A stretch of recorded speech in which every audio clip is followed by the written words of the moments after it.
जुगाड़ू चटपटे मोमोज वाली। अरे यार, फिर से मेरी चप्पल टूट गई। सुमन रुकती है और अपनी चप्पल को उठाकर उसके आगे वाले हिस्से को वापस उसके अंदर जोड़कर पहन लेती है। हाँ, अब ठीक है। छोटे मोटे जुगाड़ करके ही कई बार जीवन में आगे बढ़ना पड़ता है। चलो चलते हैं। अब सुमन बाजार में जाती है और वहां जाकर वो सब्जी वाले से पत्ता गोभी खरीदती है। भैया, ये पत्ता गोभी कितने की है? बहन जी 50 रुपए किलो है। बड़ी जल्दी भाव बढ़ा देते हो भैया, कुछ ज्यादा ही महंगी नहीं लगा रहे? जरा कम कर दो। अब बहन जी जो मार्केट में रेट होगा उसी के हिसाब से तो बेचेंगे, अब मैं अपना घाटा तो नहीं कर सकता। अच्छा ठीक है, तो आप मुझे ये एक छोटी गोभी दे दीजिए, साथ में आधी किलो टमाटर और थोड़ी सी सूखी लाल मिर्च भी दे देना। उसके बाद सुमन गोभी लेकर घर वापस आती है और घर पर सब उसका इंतजार कर रहे थे। मम्मी मम्मी आप आ गए। आप हमारे लिए खाने का क्या लेकर आए हैं? क्या आप हमारे लिए मोमोज लेकर आए हैं? हमें मोमोज खाने हैं। नहीं बेटा, मैं तुम दोनों के लिए मोमोज नहीं लेकर आई। ये बात सुनकर दोनों बच्चे उदास हो जाते हैं, लेकिन तब सुमन खुश होकर कहती है, लेकिन बच्चों, मैं तुम लोगों के लिए पत्ता गोभी लेकर आई हूँ, जिसके बाद मैं तुम्हारे लिए खुद अपने हाथों से स्टीम और फ्राइड मोमोज बनाऊंगी, साथ में खूब चटपटे मोमोज बनाऊंगी। यह बात सुनकर बच्चे बहुत एक्साइटेड हो जाते हैं और खुश हो जाते हैं।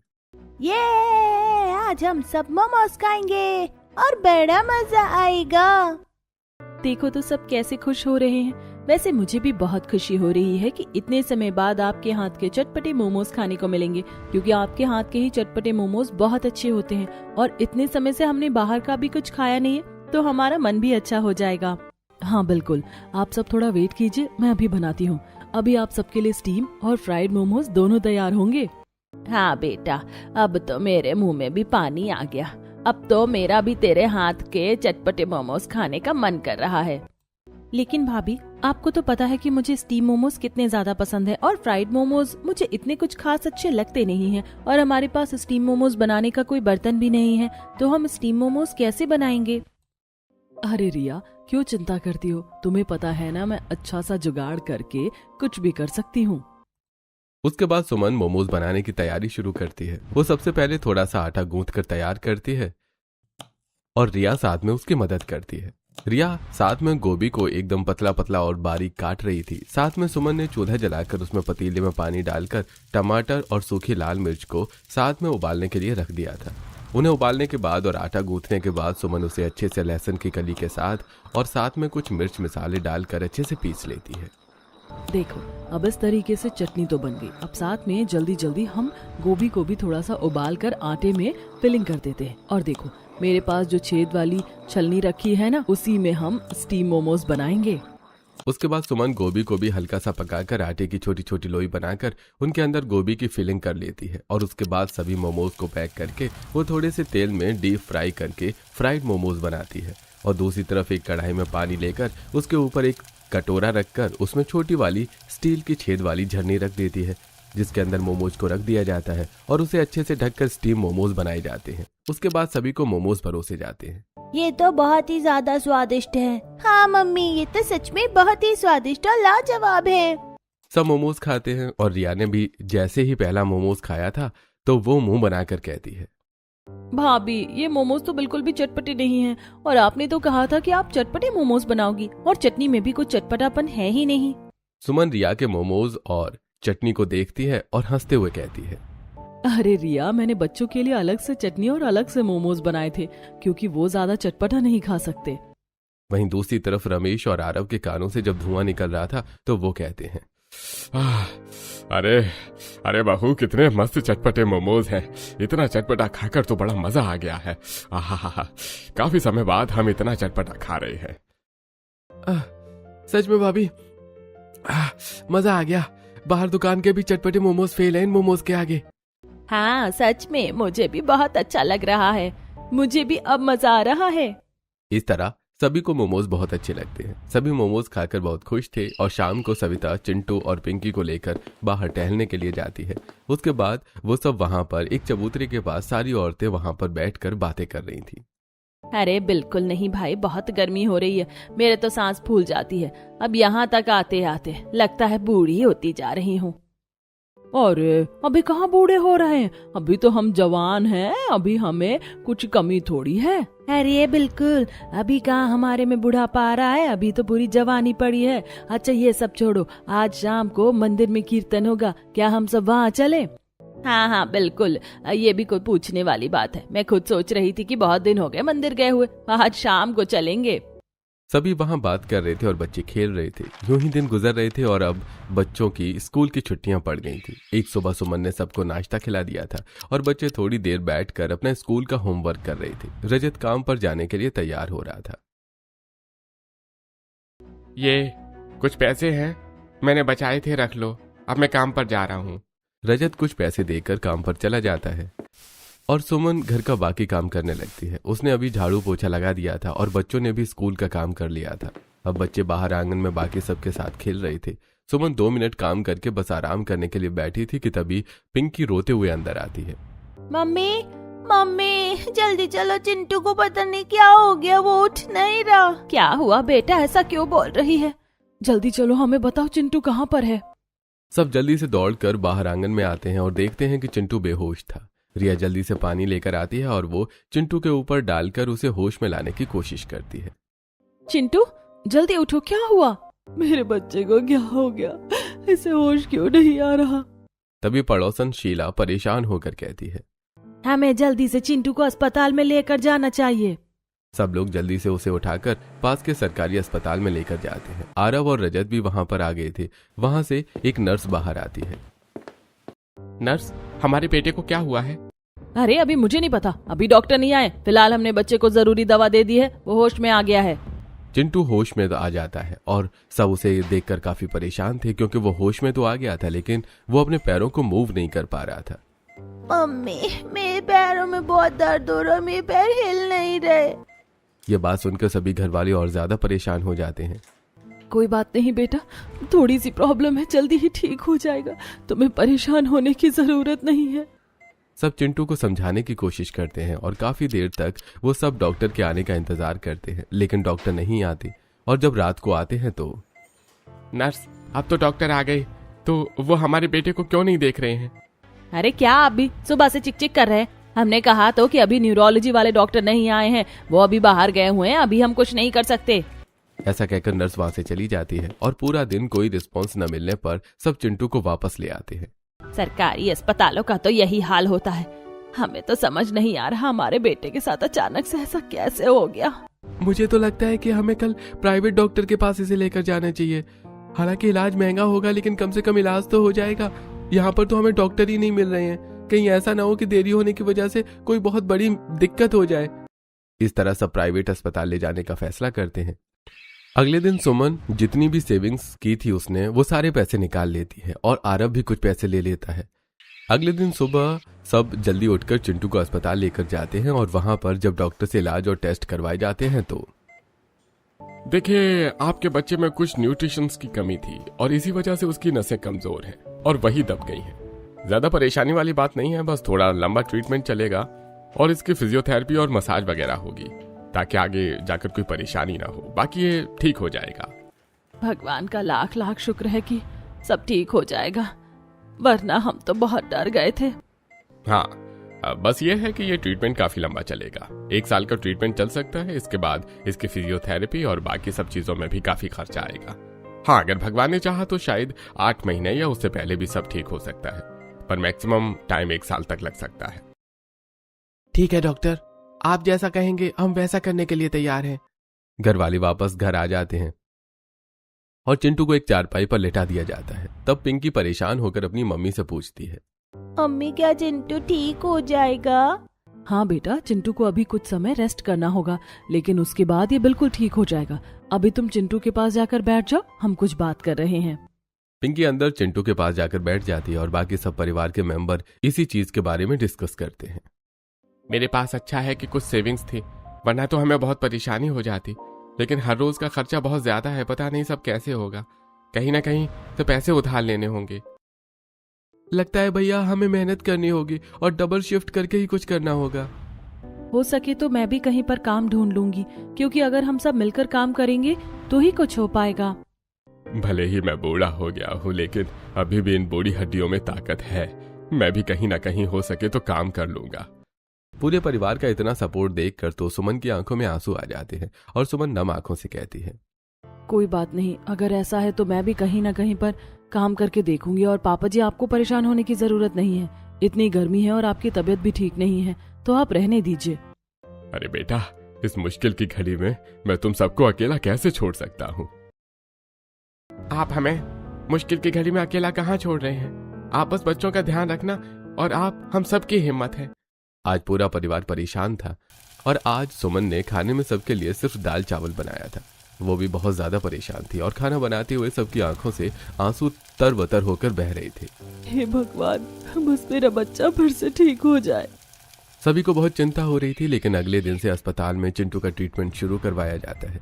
इस तरह समय गुजर रहा था। सुमन हर रोज मंदिर जाकर प्रार्थना करती थी। वो मंदिर में जाकर पूजा करती है और उसके बाद दोनों हाथ जोड़कर भगवान से प्रार्थना करती हैं। हे भगवान, अब चिंटू का इलाज चल रहा है, बस मेरा बेटा ठीक हो जाए, मुझे और कुछ नहीं चाहिए। ऐसी मुश्किल की घड़ी में हमें सामर्थ्य देने की कृपा करें और ऐसे ही अपनी कृपा बनाए रखें। प्रार्थना करने के बाद सुमन मंदिर से घर वापस जा रही थी और उसे रास्ते में नेहा मिलती है। अरे नेहा, जरा सुनो, तुमने क्या मेरे लिए काम की बात की? मुझे काम की बहुत जरूरत है। अरे हाँ, मैंने बात की थी, लेकिन अभी कहीं पर बात नहीं बन रही। अगर कहीं बात बनेगी तो मैं तुम्हें बता दूंगी। अभी किसी को भी काम वाली की जरूरत नहीं है। अच्छा ठीक है, अगर कहीं काम हो तो मुझे बता देना। उसके बाद सुमन घर वापस आ जाती है। रजत वहां पर बड़ा परेशान होकर बैठा था। क्या बात है, आप इतने परेशान क्यों हैं? हमारी सेविंग्स बिल्कुल खत्म होने वाली हैं और मैंने कर्ज पर पैसे लेने के लिए बोला है, लेकिन हर कोई 2% ब्याज पर पैसे देने को कह रहा है। अभी हमें कुछ पैसों की जरूरत है। हम इतना ब्याज कहाँ से दे पाएंगे? समझ नहीं आ रहा क्या करूं। कोई बात नहीं, कहीं ना कहीं से रास्ता जरूर निकलेगा। मैं अभी कहीं ना कहीं काम करने के बारे में सोच ही रही हूँ। इस तरह यूं ही दिन गुजर रहे थे और एक दिन सुमन चिंटू को चारपाई पर बैठाकर दलिया खिला रही थी और चिंटू बहुत उदास था। क्या बात है बेटा? मम्मी, अब क्या मैं कभी चल नहीं पाऊंगा? मैं इतने दिनों से चारपाई पर लेटा हूँ और मेरे पैर काम नहीं कर रहे हैं। नहीं बेटा, तुम जल्दी ही ठीक हो जाओगे। तुम्हारा इलाज चल रहा है ना? डॉक्टर ने कहा है कि बस तुम्हें कुछ दिन आराम करने की जरूरत है, उसके बाद तुम फिर से पहले की तरह भागने दौड़ने लगोगे। इस तरह अब सुमन बहुत ज्यादा परेशान रहती थी और उसे कहीं पर काम भी नहीं मिल रहा था। एक शाम जब रिया और सुमन बाजार जा रहे थे। अरे भाभी, हम केमिस्ट की दुकान से चिंटू के लिए मसाज वाली क्रीम तो लेना ही भूल गए। अब वापस जाना होगा। दोनों वापस जाते हैं और केमिस्ट दुकान पर जाकर, भैया वो मालिश वाली क्रीम रह गई थी, वो भी दे दीजिए। लीजिए, ये 300 रुपए की है। उसके बाद पैसे देकर रिया और सुमन वापस बाजार से होते हुए घर की तरफ जा रहे थे। बहुत महंगी दवाई आ रही है और हमें कहीं काम भी नहीं मिल रहा। दोनों भैया भी पैसों का इंतजाम करने के लिए बहुत ज्यादा परेशान हैं। काश हमारे पास भी पैसे होते तो हम कुछ कर पाते। ये सब सोचते हुए सुमन की नजर एक मोमोज वाली और एक गोलगप्पे वाले ठेले पर जाती है, जहाँ पर बहुत ज्यादा भीड़ लगी हुई थी और ग्राहक सब मजे से खा रहे थे। मेरे पास एक आइडिया है, अगर हमें काम नहीं मिल रहा तो क्या हुआ, हम खुद का काम कर सकते हैं। सुमन घर वापस आती है और अपने इस आइडिया के बारे में वो रिया और सविता को बताती है। आप सही कह रही हो भाभी, देखा जाए तो आजकल खाने के बिजनेस में बहुत पैसे हैं और इस समय हमें पैसों की सख्त जरूरत है। हाँ, देखा जाए तो इसमें पैसे तो बहुत है, लेकिन बेटा किसी भी बिजनेस को चलाने के लिए हमें उसके अंदर पहले पूंजी तो लगानी ही होती है और हमारे पास तो पहले से ही पैसे नहीं है। कोई बात नहीं मम्मी जी, पैसे लगाने होते हैं, लेकिन मैं बहुत कम पैसों में जुगाड़ करके ही मोमोज बनाकर बेचूंगी, क्योंकि मैं किसी के यहाँ काम भी करूंगी तो वो भी वही 5-6 हजार का ही काम होगा और दवाई ही इतनी महंगी आ रही है। जिस तरह मैं घर पर मोमोज बनाती हूँ ऐसे बनाऊंगी, बस मुझे एक ठेला चाहिए। शाम को जब रजत घर वापस आता है तब सुमन इस बारे में रजत से बात करती है। तुम ठेले की चिंता मत करो, ठेला तो मैं इंतजाम करवा दूंगा। मेरा एक दोस्त है, वो मुझे मना नहीं करेगा, कुछ समय के लिए ठेला दे देगा। उसके बाद रजत अपने एक दोस्त के पास जाता है और उससे इस बारे में बात करता है। भाई समझ ले, इस समय बहुत जरूरत है, तू मुझे थोड़े टाइम के लिए ठेला दे दे, मैं थोड़े समय बाद तुझे पैसे दे दूंगा। अरे अगर पैसे नहीं मिलेंगे तो भी कोई परेशानी नहीं है, वैसे भी एक समय पर तूने मेरी बहुत मदद की थी। लेकिन अभी तूने पैसे देकर भी मेरी मदद की है, तो इसके पैसे तो मैं तुझे जरूर दूंगा। अरे तुझे ना तो मेरे पैसे लौटाने की जल्दी है और ना ही ठेले के पैसे देने की कोई जल्दी है, जब होंगे तब दे देना, अभी तो अपनी मर्जी से ठेला पसंद करके चला जा। मुझे लकड़ी के ठेले के ऊपर एक लोहे की परत भी चाहिए। मेरी पत्नी को ऐसा ठेला चाहिए। क्या ऐसा ठेला मिल जाएगा? हाँ हाँ मेरे दोस्त, बिल्कुल मिल जाएगा। मरम्मत करवा के तुम्हारे पास शाम तक भिजवा दूंगा। उसके बाद रजत वहां से चला जाता है। पवन अपने एक कारीगर को लकड़ी के ठेले के ऊपर लोहे की परत लगाने के लिए कह देता है। ठेला तैयार होने के बाद शाम को उनके घर पहुंच जाता है। मुझे एक बात समझ नहीं आई बहू, कि इस पर लोहे की परत क्यों है? क्योंकि पापा जी, गैस सिलेंडर तो बहुत महंगा मिल रहा है और हमारे पास इतने पैसे भी नहीं हैं। मैं इसके ऊपर ईंट का चूल्हा लगाकर और अपनी स्टील वाली छेद वाली झलनी से जुगाड़ करके ही मोमोज बेचना शुरू करूंगी, क्योंकि जुगाड़ के अलावा हमारे पास पैसे लगाने के लिए नहीं है। इस तरह सुमन सारी तैयारी करती है। वो अपने ठेले पर ईंट की टेम्परेरी जुगाड़ से चूल्हा बना लेती है। शाम को सुमन बाजार से गोभी, सोयाबीन, टमाटर, लाल मिर्च और बाकी जरूरत का सामान लेकर आ गई थी। अगले दिन सुबह सुमन काम पर निकल जाती है। चलो मैं भी तुम्हारे साथ चलती हूँ। मम्मी जी, बाहर बहुत गर्मी है, आप घर पर आराम कीजिए। मुझे तो एक जगह काम मिला है भाभी, इसीलिए मैं आपके साथ नहीं जा सकती। अगर हम अलग काम करेंगे तो हमें फायदा होगा। वो जुगाड़ से ही अपने चटपटे मोमोज बना रही थी। उसने जुगाड़ से चूल्हा बनाया था और जुगाड़ से लकड़ी के ऊपर लोहे की टीन फिक्स करवाई थी, ताकि आराम से लोहे पर उसका काम हो सके और वो आग न पकड़े। साथ में वो जुगाड़ करके ही स्टीम मोमोज बना रही थी। उसने प्राइस बहुत कम रखा था। जहां 20 के 4 मोमोज मिल रहे थे, तो वो शुरुआत में 10 रुपए के 3 मोमोज दे रही थी। 10 के 3 मोमोज, 10 के 3 मोमोज, चटपटे मोमोज, सोयाबीन और वेज मोमोज, सिर्फ 10 के 3 चटपटे मोमोज। इस तरह सुमन मोमोज बेचती है और नए मोमोज और सस्ते मोमोज ट्राई करने के लिए वहां पर ग्राहक आ जाते हैं। कुछ ग्राहक जब सुमन के मोमोज जाकर खाते हैं तो उन्हें बहुत स्वादिष्ट लगते हैं। अरे भाई, ये मोमोज तो सच में बहुत ही स्वादिष्ट है और काफी अच्छे भी है।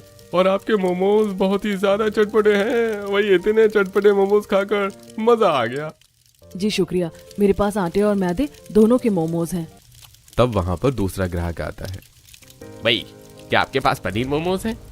भैया, आज तो पनीर मोमोज नहीं है, लेकिन मेरे पास सोयाबीन और वेज मोमोज हैं और आटे और मैदे दोनों के हैं।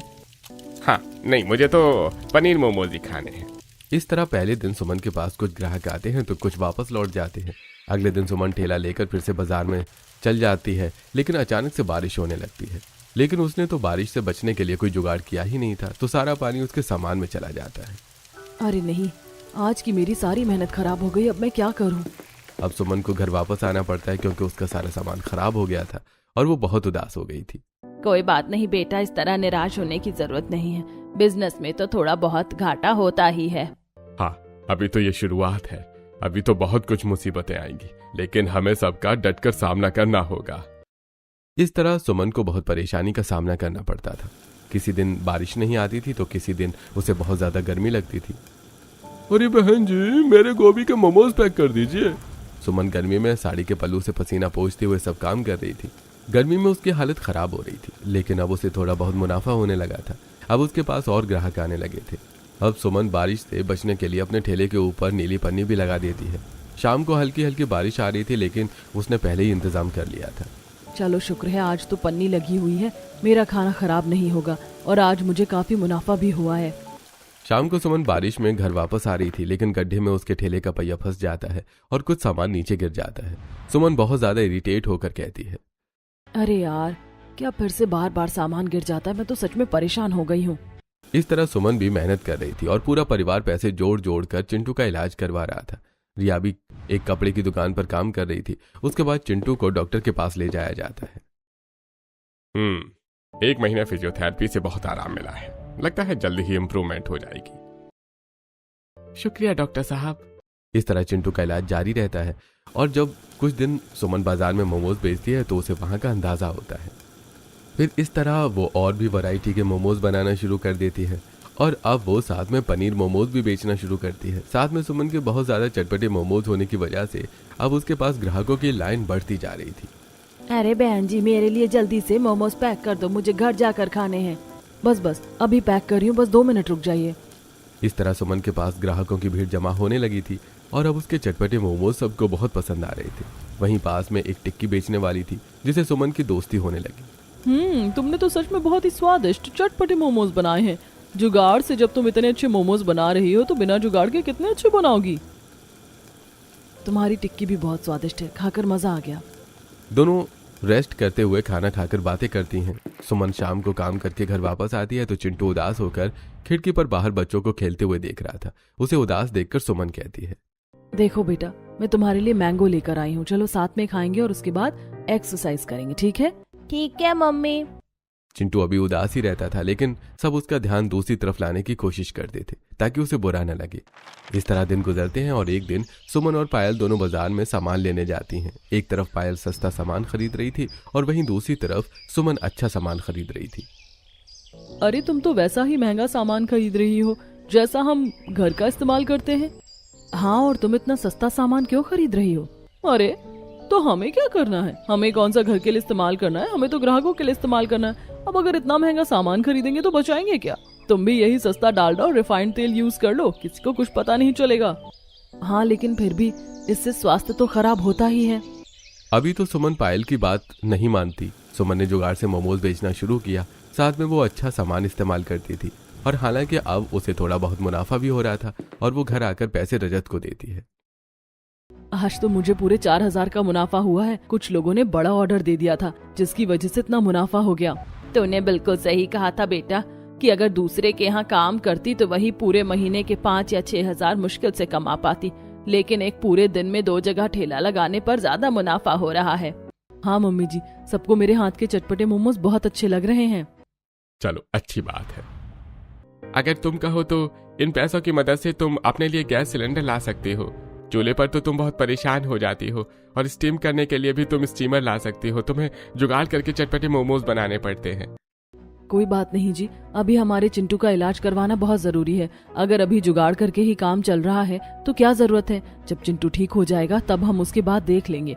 और रिया, अब तुम्हें भी काम पर जाने की जरूरत नहीं है। तुमने मुसीबत के समय हमारी बहुत मदद की, वही बहुत है। तुम चाहो तो जब मैं सुबह बाजार में ठेला लगाती हूँ तो वहाँ तो मैं सब कुछ संभाल लूंगी, लेकिन शाम को जब सोम बाजार या बुध और वीर बाजार में ठेला लगाती हूँ तो तुम वहाँ मेरी मदद कर सकती हो। अच्छा ठीक है भाभी, जैसा आप कहें। अब शाम को रिया सुमन के साथ जाकर काम करवाती थी। रिया भी बहुत मेहनत कर रही थी। वहीं चिंटू का इलाज भी अच्छा चल रहा था और अब उसे काफी मुनाफा हो रहा था। लेकिन पायल की संगत में रहकर अगली बार वो भी सस्ता ही सामान लेकर आती है। सही है, तुमने भी मेरी बात मान ली। अब देखना, अब तुम्हें ज्यादा मुनाफा होगा। हाँ, क्योंकि अभी मेरे बेटे के इलाज के लिए पैसे तो चाहिए ही, इसीलिए मैंने भी सोचा कि क्यों ना मैं भी ऐसा ही सामान इस्तेमाल कर लूं। इस तरह दोनों बात करते हुए वापस आ जाते हैं और अब सुमन भी ऐसा ही सस्ता सामान इस्तेमाल कर रही थी। धीरे धीरे समय बीतता है और अगले साल की गर्मियों तक चिंटू भी ठीक हो जाता है। देखिए, अब तो आपका बेटा बिल्कुल ठीक हो गया है। अब चलने फिरने में भी कोई परेशानी नहीं हो रही है, लेकिन अभी कुछ समय तक आपको इनकी एक्सरसाइज पर ध्यान देना है और अच्छा खाना पीना खिलाना है। जी डॉक्टर साहब, हम पूरा ध्यान रखेंगे। Thank you doctor. चिंटू को लेकर सब घर वापस आ जाते हैं और सब उसे फिर से चलता हुआ देखकर बहुत खुश हो रहे थे। मम्मी, पापा, दादू, दादी, बुआ, चाचू, पिंकी, आप सब देखो, मैं ठीक हो गया। हाँ, मुझे बहुत खुशी हो रही है। चल चिंटू, जल्दी से जाकर बाहर खेलेंगे। इसके बाद चिंटू और पिंकी वहाँ से खेलने के लिए चले जाते हैं। अड़ोसी पड़ोसी वाले बच्चे भी उन्हें देखकर बहुत खुश होते हैं। अरे चिंटू, अब तू भी हमारे साथ खेलेगा। चल हम दोनों पकड़म पकड़ाई खेलेंगे। हाँ, हम सब बर्फ पानी भी खेलेंगे। इस तरह सब बच्चे खुश हो जाते हैं। अब अगली गर्मियों तक सब कुछ ठीक हो गया था। चिंटू भी ठीक हो गया था और कुछ पैसे बचाकर सुमन ने एक दुकान किराए पर ले ली थी। वहां पर उसने चटपटे मोमोज और साथ में और भी चीज बेचना शुरू करना था। आज दुकान का उद्घाटन होता है। मुझे तो यकीन ही नहीं हो रहा कि हमारी जिंदगी में ऐसा कोई दिन आ सकता था। बहू, तूने जुगाड़ से चटपटे मोमोज बेचकर कितना कुछ किया है। मुझे भी बहुत खुशी हो रही है कि बच्चों ने इतनी तरक्की कर ली। अरे सविता, अब तो तुझे हमें पार्टी देनी होगी। तेरी बहू ने इतनी तरक्की जो कर ली है। हाँ बिल्कुल, हम तुम्हें बिना पार्टी के नहीं छोड़ने वाले। हाँ हाँ, मैं तुम्हें अपनी बहू के हाथ के चटपटे मोमोज बनवा कर खिलाऊंगी। इस तरह सब बहुत खुश होते हैं। अब जहां एक तरफ सुमन ने जुगाड़ करके चटपटे मोमोज बेचना शुरू कर दिया था और उसके पास एक लक्ष्य था कि उसे अपने बेटे को ठीक करवाना है, लेकिन कहीं अब दूसरी तरफ दुकान खोलने के बाद सुमन के हाव भाव बदलते जा रहे थे। ठीक है, तुम तो बहुत दिलदार हो। कल तुम चटपटे मोमोज और साथ में चाउमीन लेकर आओगी और अपना मिल्क शेक भी ले आना जो तुम्हारी दुकान पर फेमस है। हाँ बिल्कुल, चिंता मत करो, मैं सब कर लूंगी। अभी मैं चलती हूँ। इतना कहकर सुमन घर आती है, लेकिन रजत वहां पर गुस्से में आग बबूला होकर खड़ा था। मैंने सुना है तुमने साफ सफाई करने वाले राजू को निकाल दिया है, क्यों? अरे बेवजह उसे तनख्वाह देकर क्या करवाना है, किसी काम का तो है नहीं। जब प्रीति वहाँ पर काम कर रही है तो वही सब कुछ कर लेगी ना। तुमने सारी जिम्मेदारी प्रीति के ऊपर ही छोड़ दी है। वो कहां पर खाना भी बनाती है, वेटर का काम भी करती है और अब साफ सफाई का भी काम करेगी। तुम ये सब गलत कर रही हो, तुम्हें अपने काम पर ध्यान देना चाहिए। आपको पता भी है मैंने कितनी मेहनत करके यहाँ तक खुद को कामयाब करके पहुँचाया है। मैंने अकेले नहीं सब जुगाड़ करके सब कुछ किया है। इतनी मुश्किल से सब ठीक हुआ है तो क्या मैं थोड़ा बहुत ऐशो आराम भी नहीं कर सकती? मैं जो कर रही हूँ सब ठीक कर रही हूँ, अपने हिसाब से कर रही हूँ। आपको इस तरह बोलने की जरूरत नहीं है। देखो, ये अहम और अहंकार बिल्कुल भी अच्छा नहीं होता। तुम्हें इस तरह का व्यवहार नहीं करना चाहिए। दोनों पति पत्नी में लड़ाई होती है, लेकिन लड़कर कोई फायदा नहीं होता क्योंकि सुमन के अंदर अभी अहंकार आया हुआ था। अगले दिन वो दुकान पर जाती है जहां पर वो प्रीति को डांटना शुरू कर देती है। तुम सारा काम ठीक से नहीं कर सकती। बाहर ग्राहक बैठे हुए हैं और अभी तक तुमने उन्हें खाना नहीं दिया। माफ करना मालकिन, लेकिन अभी साफ सफाई की थी और अभी ही खाना बनाना शुरू किया है। कोई जरूरत नहीं है ज्यादा साफ सफाई पर ध्यान देने की। तुम्हें बस ग्राहकों को देखना है क्योंकि ग्राहक ही बहुत ज्यादा जरूरी है हमारे लिए। यहाँ रसोई में आकर साफ सफाई कौन देखेगा भला? अगली बार कोई भी ग्राहक 2 मिनट के लिए भी खाली नहीं बैठना चाहिए। सुमन गुस्सा करके वहां से चली जाती है और अब प्रीति अकेले ही पूरी दुकान को देख रही थी। एक तरफ से सुमन उसका शोषण कर रही थी क्योंकि वो बहुत कम पगार में उससे सारा काम करवा रही थी। प्रीति परेशान होकर गर्मी में खाना बनाते हुए खुद से कहती है, अगर मेरी मजबूरी ना होती तो मैं कभी यहाँ काम नहीं करती। देखो तो जरा यहाँ पर कितनी गंदगी लगी है, कीड़े कॉकरोच सब जगह घूमने लगे हैं यहाँ। इस तरह सुमन किसी भी चीज पर ध्यान नहीं दे रही थी। हालांकि अब उनके घर की स्थिति भी ठीक हो गई थी और घर के अंदर का थोड़ा बहुत रेनोवेशन भी करवा लिया था। और दूसरी तरफ सुमन दुकान के लिए बहुत सस्ता सामान मंगवाती थी। बाकी सब सस्ता सब्जी सब कुछ मंगवाना तो ठीक है, अब वो सड़े गले टमाटर तक डलवाने लगी थी। मालकिन, ये टमाटर और मिर्च पूरी तरीके से खराब है। हमें थोड़े अच्छे टमाटर यूज करने चाहिए, ऐसे किसी की तबीयत खराब हो सकती है। तुम्हें मुझे कुछ समझाने की जरूरत नहीं है, जो होगा मैं खुद देख लूंगी। अभी मैं किटी पार्टी में जा रही हूँ, शाम को काम खत्म करके घर वापस चली जाना। शाम को जब सविता और रजत दुकान पर आकर ये सब हाल देखते हैं तो लगता है बेटा बहू पूरी तरीके से बदल गई है। हमें यहाँ पर साफ सफाई कर लेनी चाहिए। बहुत बुरा हाल है, आज हमें बहू से बात करनी ही होगी। अभी रजत और सविता दोनों मिलकर प्रीति की मदद करते हैं और वहां की साफ सफाई करते हैं। रात को आने के बाद अब सुमन को समझाने की कोशिश करते हैं। बेटा, तुम जो ये सब कर रही हो वो बिल्कुल भी ठीक नहीं है। हाँ बेटा, यह काम तुम्हारी मुसीबत में बहुत काम आया है, तो तुम्हें इसकी कदर करनी चाहिए। इस तरह अहंकार में सब कुछ खराब नहीं करना चाहिए, वरना सब कुछ बर्बाद हो सकता है। क्या मम्मी पापा जी, आप दोनों भी हमेशा मेरे पीछे पड़े रहते हो। अभी मैं बहुत ज्यादा थक गई हूँ, मुझे नींद आ रही, मैं सोने जा रही हूँ। इस तरह सुमन किसी की बात नहीं मानती और हालात इतने खराब हो रहे थे कि वहां पर आ रहे ग्राहकों की तबीयत भी ठीक नहीं थी और एक ग्राहक के खाने में कॉकरोच निकलता है जो सुमन की कंप्लेन कर देता है। जिसके बाद वहां पर अचानक से इंस्पेक्शन वाले आते हैं और वहां का हाल देखकर उन्हें बड़ा अजीब लगता है। यहाँ का हाल बहुत बुरा है, हम आपकी दुकान को सेल करते हैं और आपको बहुत बड़ा फाइन देना पड़ेगा। इस तरह सुमन की दुकान एक ही दिन में बंद हो जाती है और सुमन को बहुत बड़ा झटका लगता है। और जब वो वहां से जा रही थी तो उसकी रेगुलर ग्राहक वहां उससे मिलती है। तेरी वजह से मेरा बेटा बीमार पड़ गया, अच्छा हुआ तेरी दुकान बंद हो गई। एक माँ का दर्द तू नहीं समझ सकती। सुमन को बहुत खरी खोटी सुनाई पड़ती है और इस हादसे के बाद उसे चिंटू के पुराने बीते हुए पलों की याद आ जाती है। बेटा, हमने तो पहले ही कहा था, लेकिन कोई बात नहीं, जो हो गया तो हो गया, अब सब कुछ भूल जाओ। अगर तुम पहले ही हमारी बात मान लेती तो ऐसा नहीं होता। मैंने पहले ही कहा था कि इतना अहंकार नहीं करना चाहिए। अब सुमन को बहुत बुरा लग रहा था और वो कई दिन तक उदास होती है, लेकिन उसने कुछ सोचा। अब वो फिर से ठेला लगाना शुरू करती है। जब वो ठेला लेकर जा रही थी तो बेटा, पहले ही इतना कुछ हो गया है, अब तुम्हें दोबारा काम करने की जरूरत नहीं है। मम्मी जी आप चिंता मत कीजिए, इस बार पहले जैसा कुछ भी नहीं होगा। मैं इस बार पहले वाली गलती बिल्कुल नहीं करने वाली। ऐसा ना हो भाभी तो ही ठीक होगा। लेकिन इस बार सुमन फिर से सब अच्छा सामान इस्तेमाल करती है और इस बार वो सिर्फ पैसे कमाने के लिए नहीं बल्कि लोगों तक अच्छा खाना पहुंचाने के लिए ऐसा करती है और ताकि वो दूसरों की मदद भी कर सके, इसलिए वो इस बार अच्छा सामान इस्तेमाल करती है।